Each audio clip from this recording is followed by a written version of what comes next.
शांति। आज 31 अगस्त 2022 है और आज प्यारे बाबा के साकार रूप से चले हुए मधुर महावाक्यों को स्पष्ट करेंगी आदरणीय आशा दीदी। ओम शांति दीदी। ओम शांति।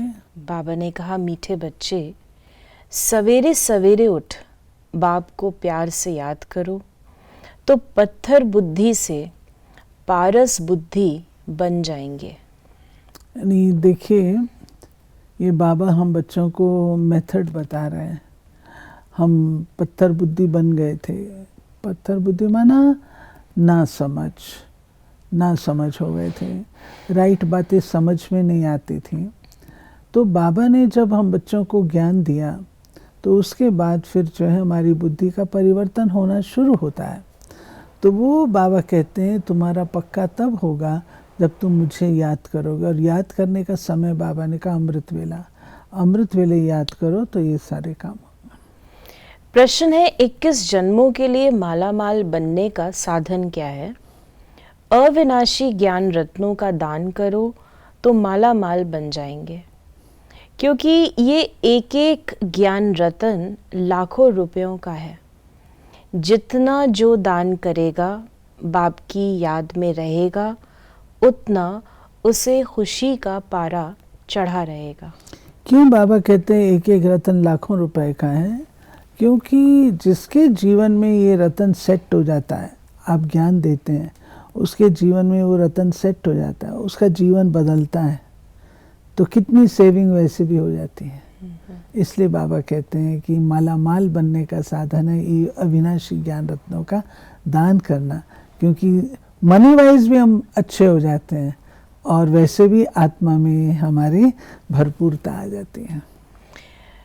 दूसरा प्रश्न है, अपने से कोई पाप कर्म न हो उसके लिए कौन सी परहेज चाहिए?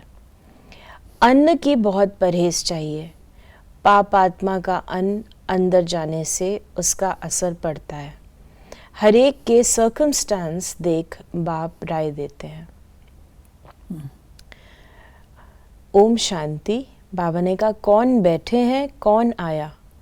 जीव आत्माएं जानती हैं कि हम सब आत्माएं इस समय पतित हैं, खास भारत, आम सारी दुनिया। पतित पावन है बेहद का बाप, जिसको ज्ञान का सागर, सर्व का सद्गति दाता कहा जाता है। बच्चे बाप के सामने बैठे हैं।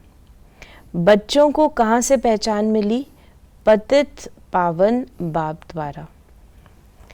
फिर बाबा ने कहा कि आत्मा शरीर के साथ है तो सुख अथवा दुख भोगना पड़ता है। आत्मा शरीर में नहीं है तो शरीर को कुछ पता नहीं पड़ता। आत्मा एक शरीर से निकल जाए, दूसरे शरीर से कनेक्शन जोड़ती है तो वो चैतन्य हो जाता है। क्योंकि देखिए, आत्मा चेतन है, दुख सुख फील करने की शक्ति आत्मा में है, बॉडी में नहीं है। बॉडी आपको नज़र आता है कि वहाँ पे सुई चुभ हुई तो दर्द हुआ, हाथ हटाया, लेकिन ये किसने किया अनुभव? ये किया आत्मा ने। तो उसको दुख हुआ तो हाथ हटाया।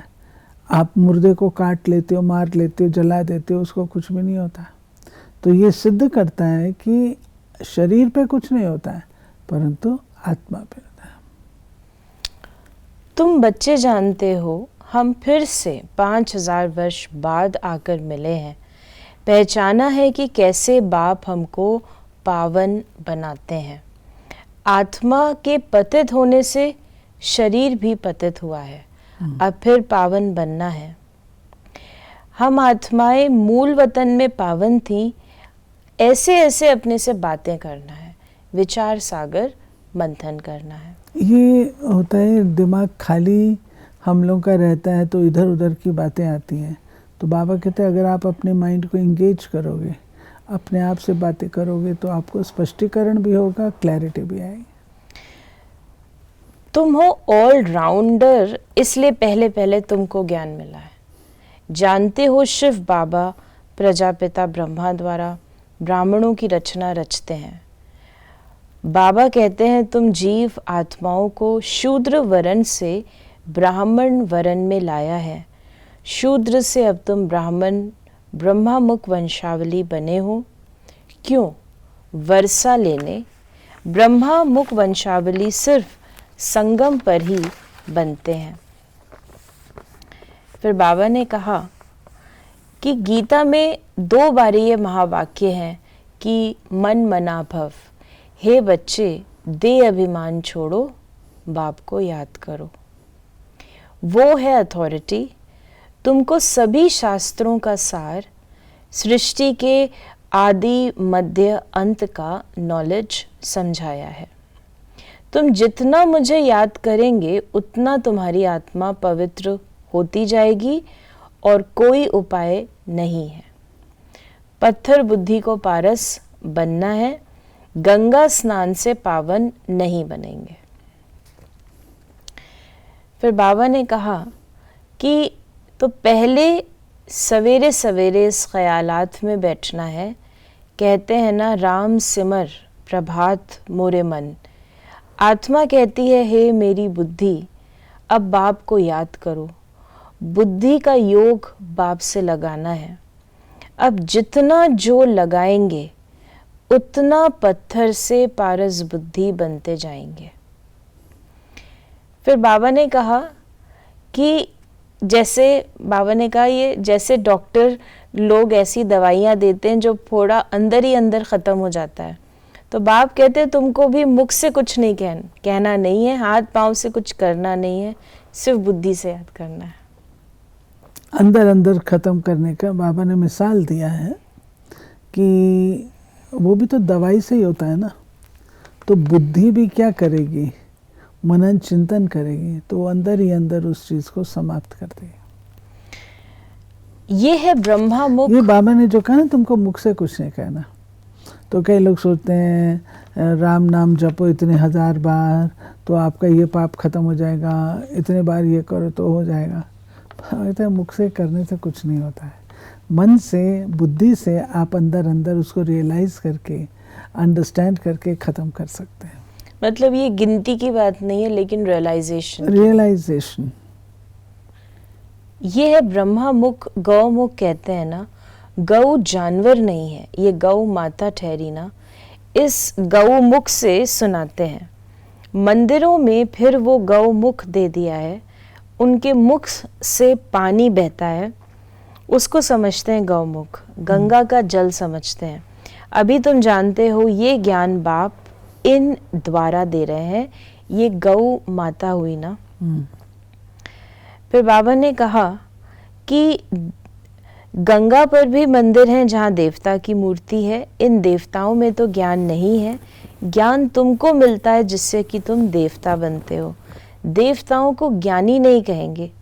विष्णु को अलंकार देते हैं, वास्तव में हैं तुम ब्राह्मणों के अलंकार। तो बाबा ने वो बताया कि स्वदर्शन चक्र, ज्ञान का शंख, चक्र को याद करना। तो स्वदर्शन चक्र को बाबा ने कहा उन्हें चरखा रख दिया है। कमल फूल समान पवित्र भी तुम्हें यहाँ बनना है। गदा भी ज्ञान की है जिससे माया पर जीत पानी है। तो ये सब तुम्हारे अलंकार हैं। तो हम ज्ञान की तलवार भी कहते हैं और ज्ञान की गदा भी कहते हैं। दोनों है। तुम बच्चे जानते हो ये है नर्क, स्वर्ग उस तरफ खड़ा है। देखिए तलवार जो है ना, वो बाबा कहते हैं ज्ञान की तलवार से किसी चीज को सेपरेट करना है। ये दिन है, ये रात है, सेपरेट करना। किसी संस्कार को मारना है, खत्म करना है, तो वो आप एक है ब्राह्मण लाइफ, एक है नॉन ब्राह्मण लाइफ। तो स्पष्ट हो गया, ये ज्ञान की तलवार से स्पष्ट है, ये ब्राह्मण है, ये नॉन ब्राह्मण है। और एक है ज्ञान की गदा। क्यों है? क्योंकि उससे संस्कार, अब ब्राह्मण बनकर के भी मेरे अंदर कई ऐसे संस्कार हो सकते हैं, तो उनको मैं ज्ञान के आधार से समाप्त करती हूँ। इसलिए गदा भी है, वो भी है। बाप कहते हैं सवेरे सिर्फ आधा पौना घंटा बैठे विचार सागर मंथन करो। पॉइंट्स तो तुमको बहुत सुनाते हैं। अमृत वेले उठ अपने साथ बातें करनी है। अब हमको बाप को याद कर पावन बनना है, माला का दाना बनना है। बाबा की याद से पवित्र बनेंगे। जितना पवित्र बनते और बनाते जाएंगे उतना खुशी का पारा चढ़ता जाएगा। फिर बाबा ने कहा कि तुम जब पारस बुद्धि थे तो सुख, शांति, संपत्ति सब थी। अभी पत्थर बुद्धि होने से सब खत्म हो गया है। अब बाप कहते हैं अपने को आत्मा निश्चय कर सवेरे उठने का अभ्यास डालो, समय अच्छा है। फिर बाबा ने कहा कि अभी आत्मा में जो खाद पड़ी है वो निकलेगी योग भट्टी से, योग अग्नि से। इस ज्ञान और योग की समझानी का विनाश नहीं होता है, थोड़ा सुनने से भी प्रजा में आ जाएंगे। तो बाप कहते हैं बच्चे पूरा वर्षा लो, कल्प पहले मुआफिक, वही राजा वही प्रजा आदि बनेंगे। पूरा वर्षा लेना, आधा लिया तो त्रेता युग तक आएंगे। फिर बाबा ने जो आज हमें अन्न की बात बताई कि पाप आत्मा का अन्न अंदर नहीं जाएगा, परहेज तो बताई जाती है, नहीं तो वो असर पड़ जाता है। परंतु कहाँ कहाँ सर्कमस्टांस देखा जाता है, कर्मों का हिसाब किताब अलग है, अलग बनाने नहीं देते हैं। अच्छा बाप को याद करो, लाचारी है, बाबा को याद करके खाओ, भूलेंगे तो तुम्हारे पर उसका असर आ जाएगा। तो आप इसे भी स्पष्ट करें कि पाप आत्मा किसको, जो व्यक्ति बहुत अच्छी धारणा वाला होता है वो कोई ना कोई अपना साधन बना लेता है। एक माता थी, वो बेचारी बुजुर्ग हो गई। उसके घर वाले बोले प्याज के बिना तो हम खाना नहीं बनाएंगे, प्याज आपको खाना, तो कौन बनाएगा आपके लिए अलग से। लेकिन वो माता पक्की थी, कहती ठीक है मेरे को दूध रोटी दे दो, दूध रोटी से कभी फल से चलाती थी, कभी ऐसी सब्जी जो विदाउट उसके तो उससे ले लेती थी, बिना तड़के वाली दाल से ले लेती थी। तो जहाँ चाह होती है वहाँ राह मिल जाती है। पहला प्रयास हमारा होना चाहिए आज की मुरली से, हम ये ना सोचें कि बाबा ने अलाउ कर दिया है। बाबा ने किन को अलाउ किया? आर्मी वाले, जहाँ बेचारे कुछ नहीं कर सकते हैं। हिमालय की पहाड़ियों पे वो होते हैं जहाँ कुछ नहीं मिलता है, वहाँ की बात है। लेकिन अदरवाइज फिर भी इंग्रेडिएंट्स तो प्योर हो, भले दूसरे के हाथ का वो उस समय खा रहा है। लेकिन ये भी एक प्रकार का बंधन ही है सूक्ष्म, जो बाबा ने कहा कर्मों के हिसाब से, सर्कमस्टेंस अनुसार। हम ये बंधन तो नहीं कहेंगे, लेकिन व्यक्ति के साथ, उसके प्रोफेशन के साथ जाती हुई ये चीज़ें।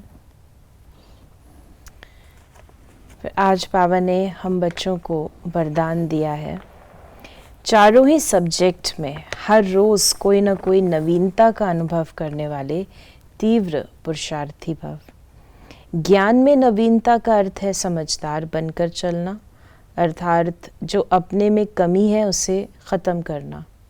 योग के प्रयोग में नवीनता अर्थात उसकी परसेंटेज को बढ़ाना।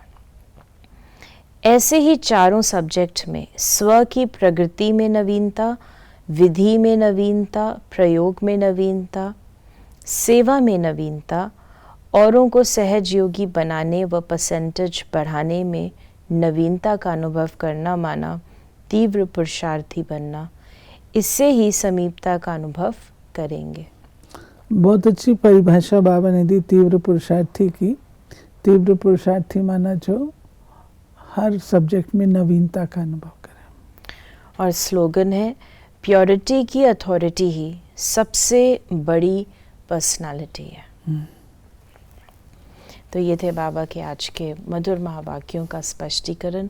यदि आपके मन में कोई सवाल है तो उसे मैसेज करें या व्हाट्सएप करें 8826599309 पर, और हम आपके प्रश्नों का उत्तर प्रश्नोत्तरी कार्यक्रम में देने का प्रयास अवश्य करेंगे। ओम शांति।